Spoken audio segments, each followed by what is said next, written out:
పార్లమెంటులో ఓటు చోరీకి సంబంధించి చర్చ జరిగింది.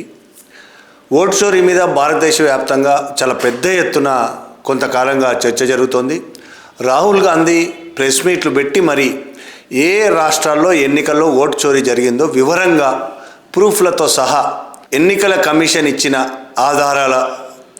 ఆధారాలను బేస్ చేసుకొని ప్రూఫ్లతో సహా బయట పెడుతున్నాడు.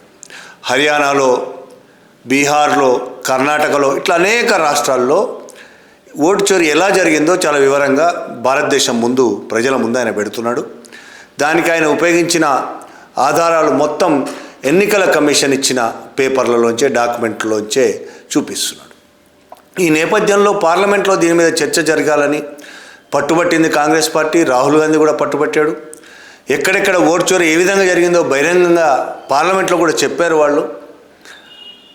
ఓటు చోరీ జరిగినట్టు చర్చ జరగాలని అడుగుతున్నప్పుడల్లా ఆ చర్చ జరగకుండా తప్పుకుంటుంది ప్రభుత్వం, కేంద్ర ప్రభుత్వం.